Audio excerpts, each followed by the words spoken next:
അരുൺ തുടരുക. അഡ്വക്കേറ്റ് ജയശങ്കർ നമുക്കൊപ്പം ചേരുന്നു. അഡ്വക്കേറ്റ് ജയശങ്കർ, OR കേളു എന്ന പരിഗണനയിലേക്ക് എന്ന പേരിലേക്ക് CPM എത്തുന്നു. ഒരു പുനഃസംഘടന ഉണ്ടാവണം, ഒരു പുതിയ മന്ത്രി ഉണ്ടാവണം, വേറെ പല ഓപ്ഷൻസും ഉണ്ടായിരുന്നു. പക്ഷേ OR കേളു എന്ന പരിഗണനയിലേക്ക് CPM എത്തിയത് ഒരു തെറ്റുതിരുത്തലിന്റെ ഭാഗമായിട്ടാണോ, അല്ലെങ്കിൽ പ്രതീക്ഷിച്ചിരുന്നോ താങ്കൾ ഈ തീരുമാനം? അദ്ദേഹത്തിന്റെ പേര് തീരുമാനിച്ചതായാലും ഉചിതമായൊരു തീരുമാനമാണ്. കാരണം എന്താ വെച്ചാൽ അദ്ദേഹത്തെ പോലെ വളരെ സാധാരണക്കാരനായ നിസ്വനായ പട്ടിക വർഗക്കാരനായ ഒരാൾ ആ സ്ഥാനത്ത് എത്തുന്നത് തീർത്തും സന്തോഷകരമായിട്ടുള്ള കാര്യമാണ്. അദ്ദേഹത്തിന് ഭരണപരിചയം താരതമ്യേന കുറവാണ്. നിയമസഭാ പരിചയമുണ്ട് എങ്കിൽ പോലും ഭരണപരിചയം കുറഞ്ഞ ഒരാളാണെങ്കിൽ പോലും അദ്ദേഹത്തെ പോലെ ഒരാൾ ആ സ്ഥാനത്ത് സന്തോഷകരമായിട്ടുള്ള കാര്യം തന്നെയാണ്. ഒരു സംശയമാണ്. കാരണം ഏറ്റവും പാർശ്വവൽക്കരിക്കപ്പെട്ട ഒരു വിഭാഗത്തിൽ നിന്നാണ് അദ്ദേഹം വരുന്നത്. അതും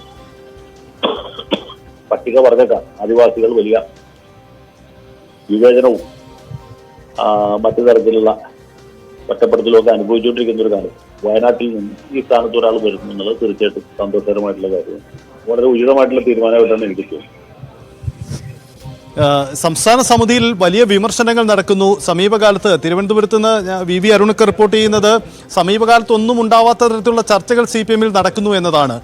ആ ചർച്ചകളുടെയൊക്കെ ഒരു ആകെത്തുകയായി ഈ തീരുമാനത്തെ കാണേണ്ടി വരുമോ? അതല്ലെങ്കിൽ മുമ്പുണ്ടായിരുന്ന ചില തീരുമാനവും ആലോചനകളും തിരുത്താൻ പ്രേരിപ്പിച്ചത് ആ ചർച്ചകളായി കാണേണ്ടി വരുമോ നമുക്ക്? സാധാരണക്കാരുടെ ഒരു പ്രതിനിധിയായിട്ടാണ് K. രാധാകൃഷ്ണൻ ഈ മന്ത്രിസഭയിൽ ഉണ്ടായിരുന്നത്. അപ്പൊ അദ്ദേഹം പോകുമ്പോൾ, അദ്ദേഹം സ്ഥാനം ഒഴിഞ്ഞ് പോകുമ്പോൾ ആ സാധാരണക്കാരുടെ പ്രതിനിധിയായി മറ്റൊരാൾ വന്നു. നേരെ മറിച്ച് മറ്റ് പല MLA-മാരെ കുറിച്ച് നമുക്കത് പറയാൻ കഴിയില്ല.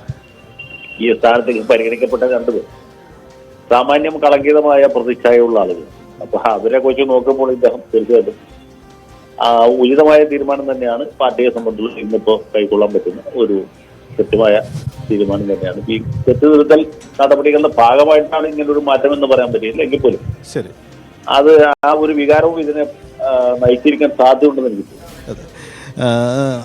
ഈ മറ്റൊരു പ്രധാനപ്പെട്ട കാര്യം അഡ്വക്കേറ്റ് ജയശങ്കർ, ഈ ഇടതുമുന്നണിയിൽ നമുക്കറിയാം ശ്രേയംസ് കുമാറിന്റെ വിഭാഗം RJD അവർ മന്ത്രിസ്ഥാനം ആവശ്യപ്പെട്ട് രംഗത്തെത്തിയിരുന്നു, വലിയ സമ്മർദ്ദം ഉയർത്തിയിരുന്നു. മുന്നണി വിടാൻ ഞങ്ങൾക്ക് മേൽ സമ്മർദ്ദമുണ്ട് പാർട്ടിയിൽ നിന്നൊക്കെ പറഞ്ഞിരുന്നു. ഇപ്പോൾ ഈ തീരുമാനം ഫലത്തിൽ സംഭവിക്കുന്നത് വയനാടിനൊരു മന്ത്രിയാകുന്നു എന്നു മാത്രമല്ല, ഈ നിലവിൽ വന്നിരുന്ന ഒഴിവ് കൂടി നികത്തപ്പെടുകയാണ്. അപ്പോൾ ആ ആവശ്യം കൂടി പരിഗണിക്കുന്നില്ല. ഫലത്തിൽ അത് CPM-ന്റെ മറ്റൊരർത്ഥത്തിലുള്ള മറുപടി കൂടിയായി മാറുന്നുണ്ടോ? അല്ല, എന്ന് പറയാൻ പറ്റില്ല. കാരണം എന്ന് വെച്ചാൽ ജനതാദളിനെ സംബന്ധിച്ചോളം അവർക്ക് ഇപ്പോൾ വീരേന്ദ്രകുമാറിന്റെ പാർട്ടി RJD എന്നറിയപ്പെടുന്ന പഴയ ജനതാദളിനെ സംബന്ധിച്ചോളം അവർക്ക് ആകെ ഒരു മെമ്പറേ ഉള്ളൂ. അത് KP മോഹനാണ്. മോഹൻ ഏതായാലും K. രാധാകൃഷ്ണന് പകരം മന്ത്രിയാക്കാൻ പറ്റുകയില്ല. മന്ത്രിസഭയിൽ പുതിയൊരു ബർത്തുണ്ടാകുകയാണെങ്കിൽ മോഹനെ പരിഗണിക്കാൻ പറ്റുള്ളൂ. കാരണം ഇത് പട്ടികജാതി പട്ടിക വർഗ വിഭാഗത്തിന്റെ മന്ത്രിയാണെങ്കിൽ വരാൻ ആ ഒരു പ്രാതിനിധ്യം ഒഴിവാക്കാൻ പറ്റുകയില്ല. അതുകൊണ്ട് അങ്ങനെ ഈ ശ്രേയംസ് കുമാറിന്റെ പാർട്ടിയെ ഒഴിവാക്കി നമുക്ക് പറയാൻ പറ്റുകയില്ല. അവരുടെ ആവശ്യം മറ്റൊരു ഘട്ടത്തിൽ ഒരുപക്ഷെ പരിഗണിക്കപ്പെട്ടേക്കാം എന്ന് മാത്രമേ നമുക്കിപ്പോൾ പറയാൻ പറ്റും. കാരണം ഈ ഘടകകക്ഷികളെ കൂടി പരമാവധി ചേർത്ത് പിടിച്ച് മുന്നോട്ട് പോകണം. ഈ മാർക്സിസ്റ്റ് പാർട്ടിയുടെ ഒരു അപ്രമാദിത്വമാണ് ഇവിടെ നടക്കുന്നത്. ഏകകക്ഷി ഭരണവും ഏക വ്യക്തി ഭരണവുമായിട്ട് മാറും. അങ്ങനെ മുണ്ടുടുത്ത മോഡി എന്ന ഒരു ഇമേജുമായിട്ട് ഇദ്ദേഹത്തിന് ഇനി ഒരുപാട് കാലം പോകാൻ പറ്റുകയില്ല എന്നൊരു തോന്നലാണ് ഇപ്പൊ മൊത്തത്തിലുള്ള ഈ തെറ്റുതിരുത്തൽ ചർച്ചകളിലൊക്കെ ഉണ്ടാകുന്നതെന്ന് എനിക്ക് തോന്നുന്നു. CPM-ലാണെങ്കിലും CPI-ലൊക്കെ ആണെങ്കിലും ചർച്ചകൾ കാര്യമായിട്ട് നടക്കുന്നുണ്ട്. CPI-ൽ വളരെ രൂക്ഷമായ പ്രതികരണങ്ങളാണ് ഉണ്ടാകുന്നത്. CPM-ൽ ഇതൊക്കെ അല്പസ്വല്പം മൂടിപ്പോഞ്ഞാണ് ഈ ചർച്ചകൾ നടക്കുന്നത്. പക്ഷെ എല്ലായിടത്തും ഈ ഒരു വികാരം ശക്തമായിട്ടുണ്ട്. ഈ ഘടകകക്ഷിയുടെ പാർട്ടിക്കകത്തുള്ള മുതിർന്ന നേതാക്കളെയും ഒക്കെ ചേർത്ത് പിടിച്ച് കൂടിയാലോചനകളുടെ അടിസ്ഥാനത്തിൽ മാത്രമേ ഇനി പാർട്ടിക്കും മുന്നണിക്കും സർക്കാരിനും മുന്നോട്ട് പോകാൻ കഴിയുള്ളൂ എന്നുള്ളതാണ് പൊതുവെ ഉയർന്നു വന്നിട്ടുള്ളൊരു വികാരം. ഏതെങ്കിലും ഒരു വ്യക്തി തീരുമാനം എടുക്കുക, അത് മറ്റുള്ളവരെല്ലാം അനുസരിക്കുകയും ചെയ്യുന്ന ഒരു പഴയ സ്റ്റാലിനിസ്റ്റ് മാതൃക ഇനിയും സ്വീകാര്യമല്ല. അത് കേന്ദ്രത്തിൽ മോഡിക്കാണെങ്കിലും സ്വീകാര്യമല്ല, കേരളത്തിൽ പിണറായി വിജയനാണെങ്കിൽ സാധ്യത. അഡ്വക്കേറ്റ് ജയശങ്കർ, ഒരു കാര്യം കൂടി, രണ്ട് മാറ്റങ്ങൾ കൂടിയുണ്ട്. ഒന്ന് ദേവസ്വം വകുപ്പ് VN വാസവന്, മറ്റൊന്ന് പാർലമെന്ററി കാര്യ വകുപ്പ് MP രാജേഷിന്.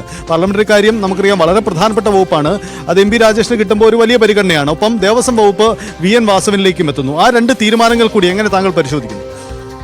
അല്ല, പാർലമെന്ററി കാര്യത്തെ സംബന്ധിച്ചോളം അത് കേളുവിനൊന്നും കൈകാര്യം ചെയ്യാൻ പറ്റുമോ കാര്യമാണെന്ന് എനിക്ക് തോന്നുന്നില്ല. കാരണം സാമാന്യം നല്ല എക്സ്പീരിയൻസ് ഉള്ളവർക്ക് പറ്റുള്ളൂ. രാജേഷിനെ സംബന്ധിച്ചുള്ള അദ്ദേഹം നേരത്തെ സ്പീക്കറായിരുന്ന ആളാണ്. 10 കൊല്ലം ലോക്സഭാംഗമായിരുന്ന ആളാണ്. അവിടുത്തെ നടപടിക്രമങ്ങളും കാര്യങ്ങളൊക്കെ അറിയാവുന്ന ആളാണ്. ആ വകുപ്പ് അദ്ദേഹത്തിന് കൊടുക്കുന്നതിൽ തെറ്റൊന്നുമില്ല. അതുപോലെ ദേവസ്വം വകുപ്പിനെ സംബന്ധിച്ചിടത്തോളം ദേവസ്വം വകുപ്പും കുറച്ച് എക്സ്പീരിയൻസ്ഡ് ആയിട്ട് ഒരാൾ കൈകാര്യം ചെയ്യുന്നതാണ് നല്ലത്. നേരത്തെ നേരത്തെ കടകപ്പള്ളി സുരേന്ദ്രനായിരുന്നു, ഇപ്പോൾ വാസവൻ ആ സ്ഥാനത്തേക്ക് വരും എന്നുള്ളത്. അതിനുശേഷം എന്ത് മാറ്റം ഉണ്ടാവും? അല്ലെങ്കിൽ ദേവസ്വം ബോർഡിലൊക്കെ നടക്കുന്ന കളവ്, മോഷണം, കവർച്ച, ഇതൊക്കെ എന്തുമാത്രം വർദ്ധിക്കും അല്ലെങ്കിൽ എന്തുമാത്രം കുറയും എന്നാണ് നമ്മൾ നോക്കുന്നത്. ഒരാൾ മാറി വേറൊരാൾ വരുന്നുണ്ട് എന്നുള്ള മാറ്റമല്ല. അതിലെ ഗുണപരമായിട്ട് എന്ത് മാറ്റം ഉണ്ടാവും എന്നാണ് നമ്മൾ കാത്തിരുന്നതാണ്. ശരി.